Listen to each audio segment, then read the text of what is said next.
Всем привет! С 28 декабря 2016 года в московском метро ежегодно выпускается новогодний праздничный ретро-поезд. Ох, какой звук! Почему ретро? А потому что этот состав состоит из вагонов Ёж-3 по головам и Ем-508Т в середине. Сегодня 8 января 2024 года, и этот день – последний день эксплуатации этого замечательного поезда. Причем, как говорят, не только на праздниках, но в принципе. Кайф. Ведь это старейший линейный пассажирский поезд московского метрополитена. Линейный в том плане, что эксплуатируется с пассажирами. В общем, предлагаю вам присоединиться ко мне, посмотреть этот прекрасный поезд, полюбоваться его оформлением, прокатиться на нем, осмотреть каждый вагон и, к сожалению, попрощаться с легендой. Ну а прежде чем попрощаться с легендой, надо эту легенду поймать. Московский метрополитен выложил расписание движения поезда. Оно соблюдается приблизительно, поэтому сейчас мы с вами на станции Пушкинская поджидаем нашего красавца. А пока расскажу вам сказочку. В канун нового 2017 года на кольцевой линии московского метрополитена случилось чудо. Словно призрак Рождества на линию вышел новый новогодний поезд. Ну как новый? Состав настоящий ветеран. И он был чистого белого цвета, украшен еловыми лапами и снегирями. В салоне вагоны тоже были оформлены по-новогоднему. С тех пор каждый Новый год поезд появляется то на кольцевой линии, то на Замоскворецкой, а то и на Таганско-Краснопресненской. К концу 2021 года состав сменил ливрею на новую, где преобладали синие оттенки, а прекрасный бант был заменен на рождественский венок с бантом поменьше. Отныне каждые зимние праздники поезд встречал в новом обличье. А вот и легенда, друзья!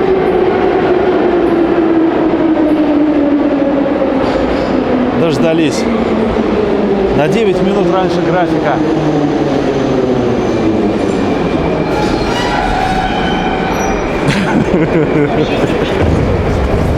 Вот черт.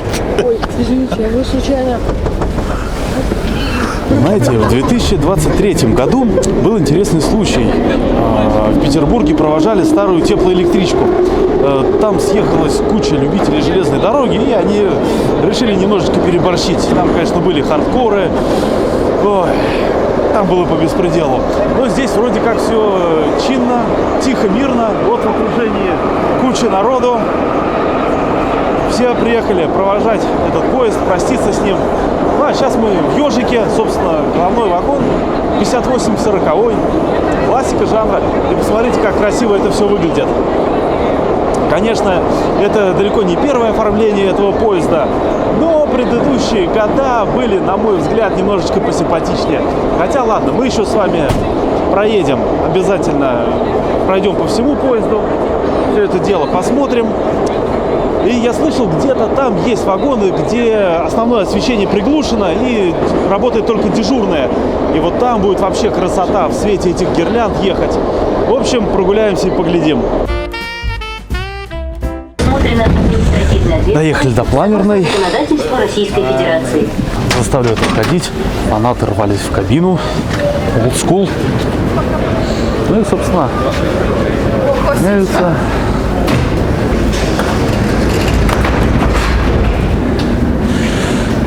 Через одну баранку он поедет в депо уже навсегда.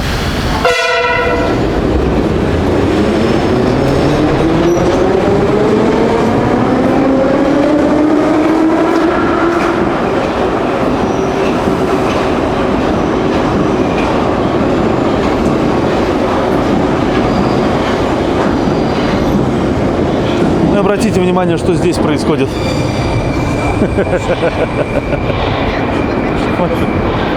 Всем подписчикам канала «Широко шагая» от юного железнодорожника Московской детской железной дороги привет!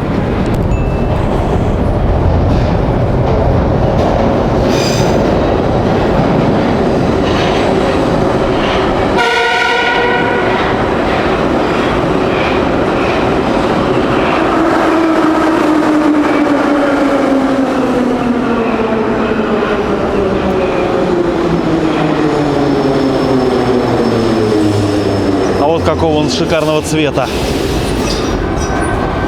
5840. ЕОШ-3. Февраль 76 года. Мытищинский машиностроительный завод. Ой, красота. Такие огнетушители — это постоянная классика, это требования пожарной безопасности. Всегда здесь висят вот эти те самые хромированные ручки. Олдскульный метрополитен. На номерных такое встречается. На русичах вроде есть, но не уверен. Вагончики прошли все уже давно капремонт. Им удаляли промежуточные кабины. Поэтому головные вагоны головные, а вот промежуточные головными уже стать никогда не смогут. Заменены сиденья. Такие уже более современные, антивандальные. Ну и вот так вот украсили поезд. Однако еще остались старые элементы, старые заводские поручни, боковые элементы кресел. Это еще old school, это то самое. Вот даже, например, переговорное устройство тоже дышит этим временем. Все как было тогда. Вентиляция, естественная вентиляция на крыше, грибки, и через вот эти жалюзи поступает свежий воздух. А сейчас в Москве холода, воздух очень свежий. Нравится обилие хрома. Это очень круто. Вот старая техника, она тем и хороша, что она, видно, сделана качественно. Сколько лет? Хром-то цел. Такие дела, такой вот поезд. Уже с 70-х годов применяются алюминиевые рамы окон. Все радуются, фотографируют, плачут, прощаясь с поездом. Да, вот они, тоже с завода. По-моему, вот в Ежах как раз оно и появилось. Такие вот рамы. Тоже поезд был для своего времени глубокой модернизации. Ежки сильно отличался как по системе управления, так и по внутренней отделке. Метрофанаты, метроработники сопровождают. Тоже такая ручечка очень олдскульная, про аварийное открывание дверей. Тоже хром. По-моему, она должна быть опломбирована. Да, вот она пломба. Но пломба сорвана. Ай-яй-яй.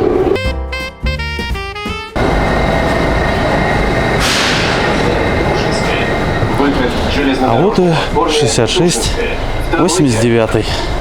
Кстати, да, обратите внимание. А здесь-то свет большой погасили. И все освещение только за счет гирлянд. Очень круто. А вагончик, кстати, августа 76 года. Вагон ЕМ-508Т. Слушайтесь в эти звуки.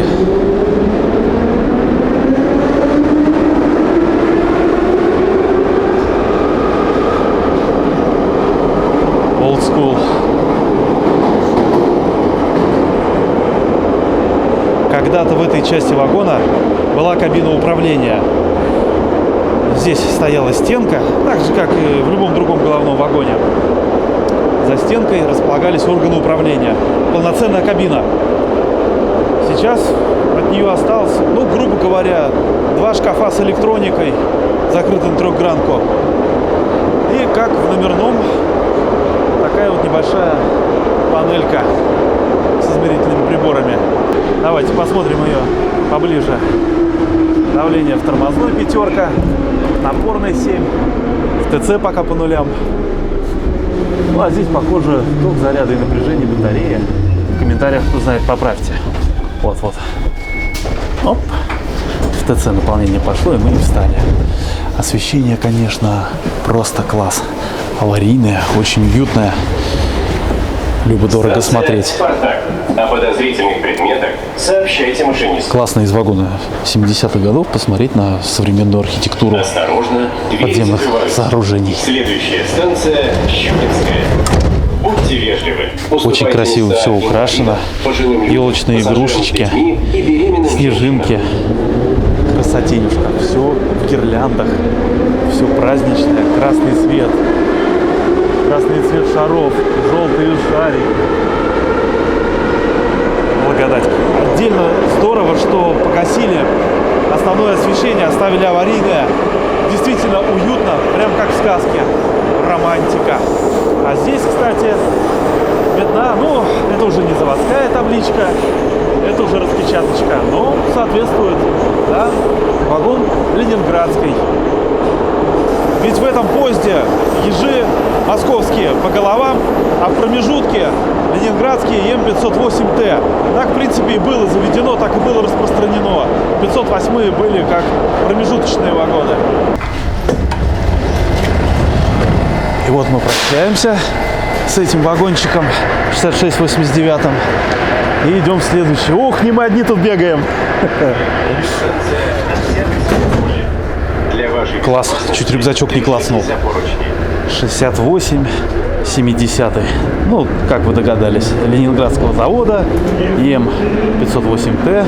На этот раз октябрь 1977 года выпуска. В принципе, ничем от остальных не отличается. Тоже огромное количество фанатов. Ощущение, как будто их больше, чем пассажиров. То самое переговорное устройство. Ох, я надеюсь, вам меня слышно. По сравнению с новыми вагонами, очень шумно. И тоже дежурное освещение. Классно придумали гасить большой свет. Романтика. А ведь раньше еще на этих окнах писали: уступайте места. Здрасте!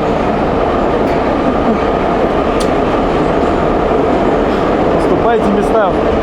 А, там зачеркивали, получалось, ест Оля пассажиров с детьми и инвалидов. Тоже воспоминания молодости.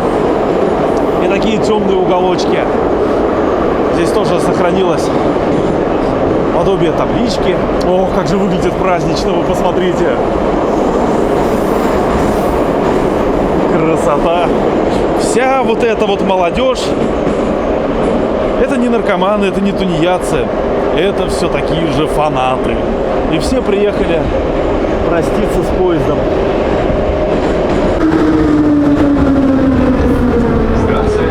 Ух, там народу-то сколько. Господи, бегут, бегут. Хотят успеть. Господи, сколько ж их тут. Обалдеть. Так, прощаемся с очередным вагончиком. На этот раз 68-46. Welcome. Вот, все успели. Можно фотографировать. Беговая. Слушайте, получается практически во всех вагонах дежурное освещение. Очень круто. Итак, 68-46.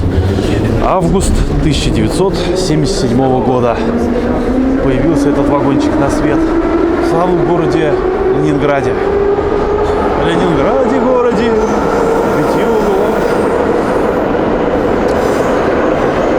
это просто какая-то фанатская баранка, друзья. Сколько здесь народу. О, террариум. Я, конечно, извиняюсь, я вам хотел по большей части поезд показать. Но тут столько народу. Обалдеть. Ну, не все такие веселые. Кто-то расстроенный. Ну, понятно почему. Таблички здесь нет. Кто-то выцарапал. Оформление, надо признаться, абсолютно одинаковое. Какой-то принципиальной разницы нет, поэтому это здесь мы с вами удовлетворяем скорее какое-то такое, знаете, любительско-фанатское желание поэстетствовать, некий перфекционизм, побывать в каждом вагончике. Ну, вот здесь, видите, например, цвет немножечко отличается на связи пассажир-машинист. Тоже такая олдскульная, на винтах. Еще шлицевой винтик. Сейчас такого не делают, крайне неудобная штука в эксплуатации. А в остальном все то же самое.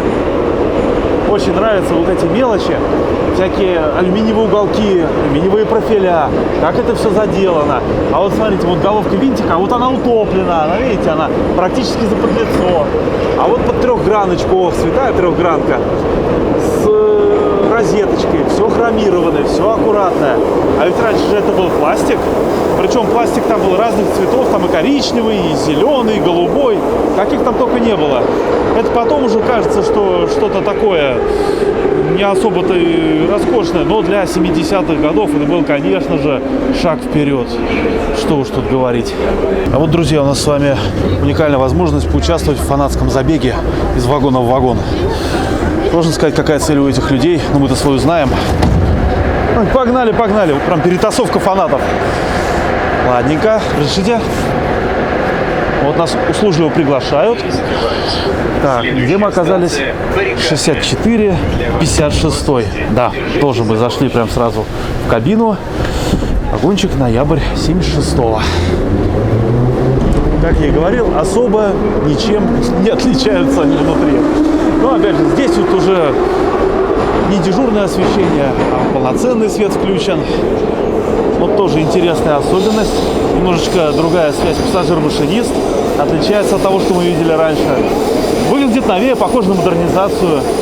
Тоже шляпки болтов разные здесь. Крестовая, здесь вообще болтик завинчен. Ну, что было, то и ставили.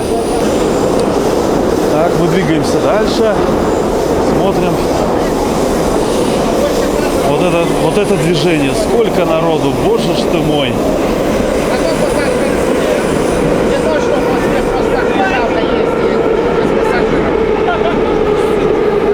Но в этот раз вроде все как-то цивилизованно, что ли. Попробуем добраться до заводской таблички. Хоп-хоп-хоп. Так. Вакантное место занято. О, а здесь уже вот такая вот наклеечка. 6456 74 года выпуска. Вот такая благодать. Да, тоже наклеечка. Металлизированная. Очень круто выглядит.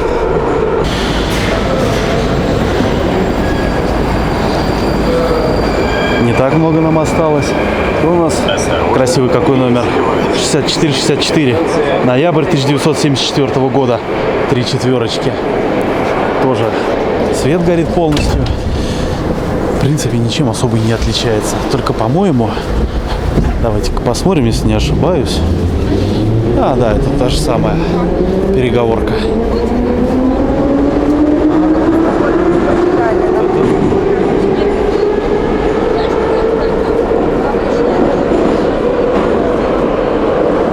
Я вот иду, вам показываю салон, который, в принципе, не отличается от какого-то другого.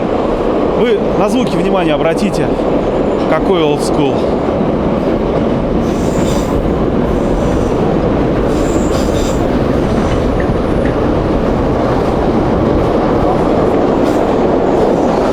Таблички тоже нет.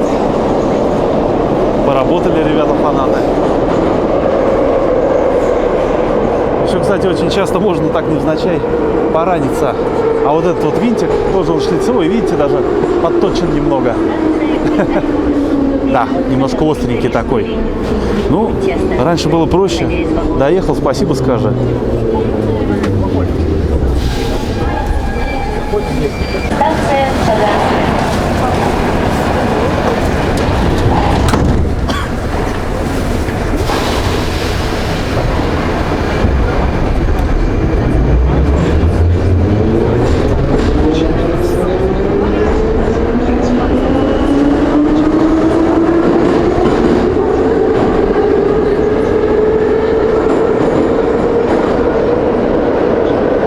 Наша задача перебежать, перескакать. Ой, господи, какая же это прелесть. Все, а? Так, вот 6681. Последний вагончик прицепной. Последняя наша ЕМ-ка. Ой-ой-ой. Июль 76-го года приветствует нас. Народу уже тут намного больше. И, к удивлению, не все фанаты. Обычные, адекватные люди разбавляют фанатское движение, наслаждаются новогодней атмосферой. Эх, как же жалко, что это последний рейс поезда. Вон над нами смеются. Правильно. Это не совсем адекватно мы себя сейчас ведем. Ну, что поделать, друзья, что поделать. Зато память-то останется на постоянку. Вот такой вагончик. Повторюсь, от прочих отличается приблизительно ничем. Вот уже гонки, звуки, особенно этот свист ветра из жабр вентиляции. Красотенежка. Конечно, после капремонта вагоны сильно отличаются от того, что было раньше. Раньше были такие круглые плафоны, очень ламповые. Здесь же а-ля номерной стайл. Повесить такую центральную линию освещения. И без люминесцентных ламп. Но все равно это выглядит более лампово, как бы это тавтологично не звучало, чем светодиодный свет. Ну, на ламповости, конечно же, все переплевывает эта прекрасная мимимишная гирляндочка. О, желтый цвет, желтые шары, красные шары, лапки ели. Благодать. Кстати, не трогайте вагоны, они бывают грязные. И вот мы, кстати, вышли на наземный участок. Скоро будет легендарная станция Выхино. Если в Москве существует ад, он на Выхино в час пик. Ведь когда-то давным-давно орды, желающих попасть в центр Москвы на работу, набивались в эти самые вагончики. Вот, может, помните, есть такое видео забавное, как в Японии специально обученные люди трамбуют офисный планктон в вагон, и одному богу известно, как они там все умещаются. Очень похоже на килек в масле прессованных. Вот здесь было что-то похожее, только у нас народ очень самоорганизованный, и утрамбовывались без посторонней помощи. Все-таки, когда хочется доехать на работу и не опоздать, еще не так раскорячишься. Ах да, чуть не забыл, наша маленькая спонтанная традиция. Табличечка здесь тоже на месте. 56, 81 вагончик. Тоже такая классическая связь с машинистом. Железо, штампованные буквы. Made in USSR. Выглядит, конечно, очень круто и монументально, но тут есть и вторая, а она отличается по цвету. Вот действительно, что было, то и ставили. Раньше все было намного более пестрым, интересным и разнообразным. Пожалуйста, тот же вагончик, другой цвет. Хотя, как мне кажется, все-таки это просто краска здесь осталась, а там ее уже не было. Металл. Вот мы подъезжаем к Выхино, очень известный участочек. Там как раз видны электропоезда, курсирующие по Казанскому направлению. Легендарное место, адовое место. У скольких людей на этой станции умерла вера в человечество. Ведь когда ты так хочешь дышать, а тебе не дают. О, кажется, мы останавливаемся. Станция Выхино. Платформа справа. Выход к железнодорожной платформе Выхино. О подозрительных предметах сообщайте машинисту.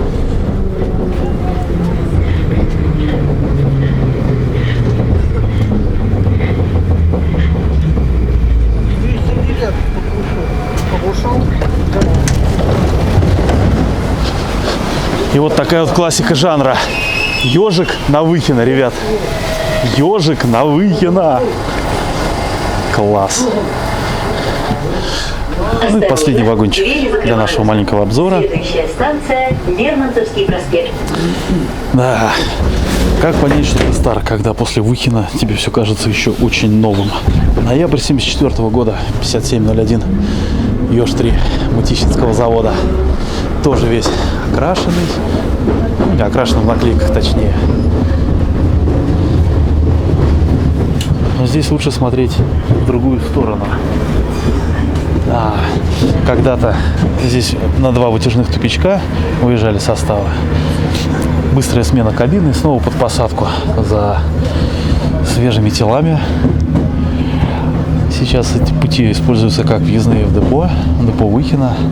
На Газ-Краснопресненскую линию обслуживают 2 депо, Выхино и Планерное. А все эти поезда, к слову, приписаны к депо Планерное. И вот так вот мы уже потихонечку спускаемся вниз. Само депо нам, увы, не покажут. Вот такая красота. Были совсем недолго, уже пар изо рта. Вот тоже примета 90-х. Такая меховая шапка.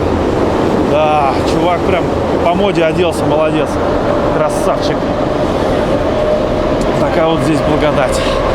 Вагончики, люди, фанаты. Кто-то с собой транспаранты какие-то притащил. Наверное, просят, чтобы вагоны оставили. Все толпятся у кабины. Эх, жалко, не как в Питере, где прозрачное стекло, ну, по крайней мере, на промежуточных, висит какая-то такая вот табличечка КВРЗ. Они долбятся, они хотят в кабину. Будет ли штурм? Будет ли штурм? Вот что нас интересует. Совсем забыл сказать, световая полоса здесь немножечко отличается. Если там прям люминесцентные были лампы, то здесь немножечко иные плафоны применены, уже тоже более современные. Фанатской страсти нет предела. Уже когтями скреблись и продрали даже алюминиевый уголочек. Табличку всю уже, вон все загладили. Уже не видно, что на ней написано. Вот как-то так. Кабину долбятся, не открывают. Как же нам туда попасть? И вот только вот этот вот цвет очень приятный. Напоминает нам вот этот тот самый old school, ту самую ламповость. Вот этот приятный московский коричневый цвет и хромированные ручки. Да, здесь есть на что позадротствовать. Можно отсюда посмотреть. Стальные нервы машиниста, все-таки фанаты к нему реально долбятся. И это была не шутка. Как агрессивно он закрывает двери.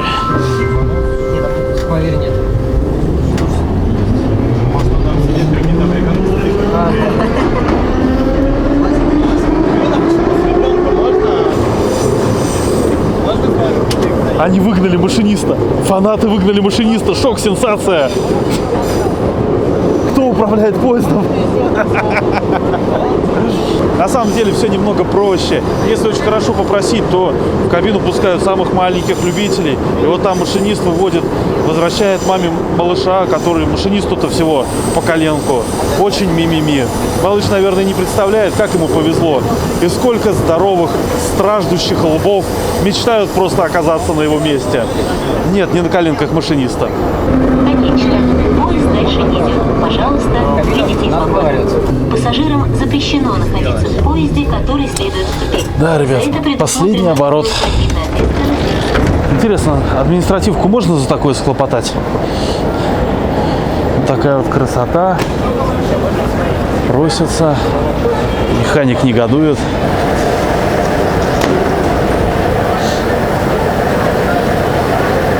Вот такой вот old school.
Ну а теперь нам остается лишь последний раз прокатиться в ежике на Таганско-Краснопресненской линии, посмотреть, как он навсегда уйдет в депо Планерное. Вот тоже интересная фишка с оконной гирляндой. Просверлили, и она вот туда вот уходит внутрь обшивки, а под сиденьем можно увидеть, как светятся еще гирляндочки, лампочки, которые оказались немного лишними. Вышли на Выхино, и тут начался снегопад в вагоне. Ох, редко такое можно встретить. Я надеюсь, вам на камеру видно. Очень красиво. Зима в этом году выдалась великолепная.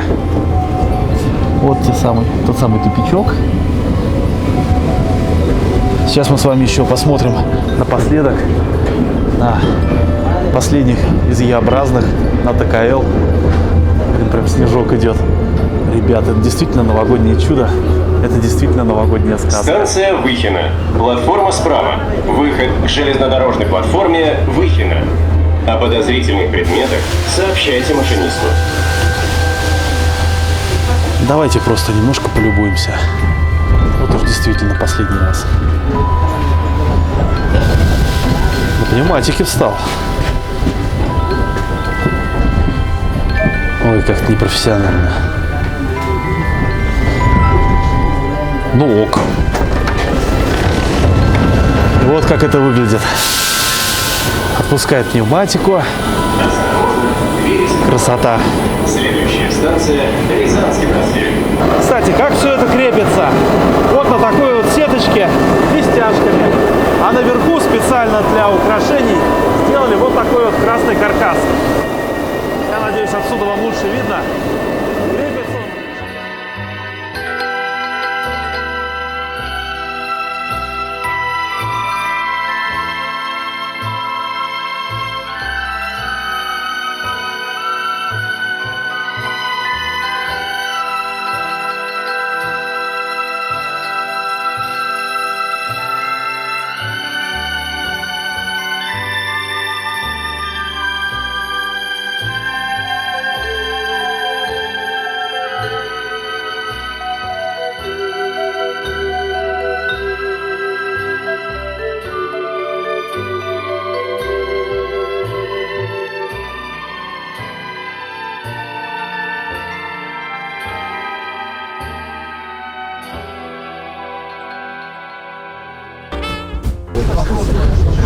И это только Полежаевская. Что будет дальше, одному Богу известно. Знаете, друзья, очень отрадно, что напоследок ежик, а мы именно в голове. Вот как-то так. Привет. Напоследок именно ежик дарит полное ощущение утреннего Выхина. Конечно, по уровню хардкора, может, немножко не дотягивает, но нам до планерной еще несколько остановок. И проститься с легендой, я думаю, хотят очень многие. Поэтому, затаив дыхание, ждем, что будет дальше. На станциях народ пропускает этот поезд, видя туда, в кое люди просто не заходят. Я их прекрасно понимаю, но у нас с вами другого выбора нет. Поэтому наслаждаемся вот этим вот неожиданным выхинским вайбом. Ну что ж, ребят, последний перегон с пассажирами. Сходнинская планерная. Все это выглядит... Двери закрываются. Следующая станция – планерная. Как-то так. Мы как-то так. Предлагаю вам проехать этот перегон вместе с нами. Никита, привет!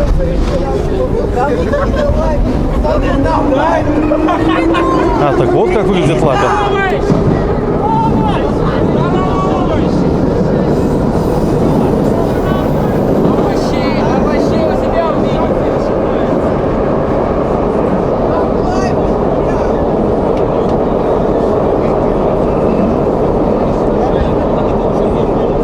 В кабине там тоже по звукам явно какой-то движ.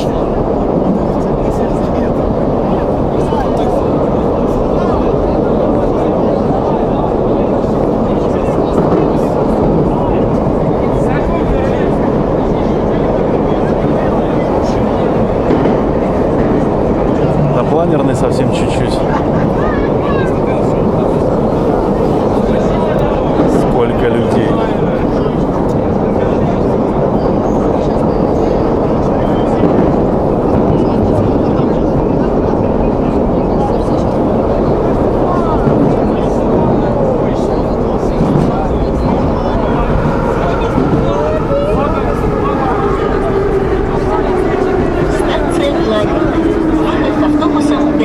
Шереметьево. Конечная. Поезд дальше не идет. Пожалуйста, выйдите из вагона. О подозрительных предметах сообщайте машинисту. Пассажирам запрещено находиться в поезде, который следует в тупик. За это предусмотрена административная ответственность согласно законодательству Российской Федерации. Куда вы? Проход запрещен, куда вы? Яуза. Ее все-таки чтят. Закрой платформу! Красный! Красный! Старина, уйди, дай свободу.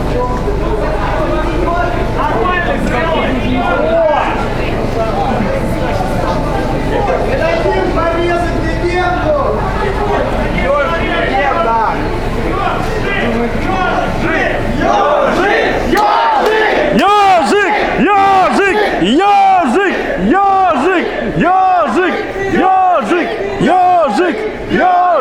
Ежик!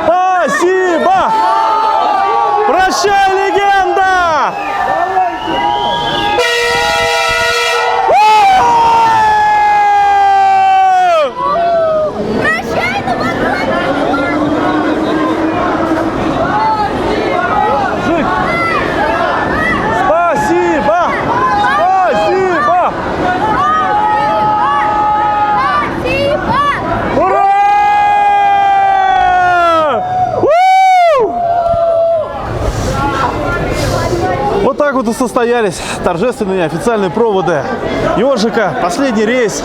Куча пассажиров. Все его любят, все его будут помнить, все его будут чтить. Он всегда останется в наших сердцах как последний, тот самый теплый, ламповый, добрый поезд. Из времени, когда все мы были чуточку моложе и, может быть, чуточку лучше. Спасибо вам большое за просмотр. Я надеюсь, вам понравилось это видео. Надеюсь, оно получилось немножечко трогательным. Прощай, ежик. Спасибо тебе за все. Спасибо тебе за нашу молодость.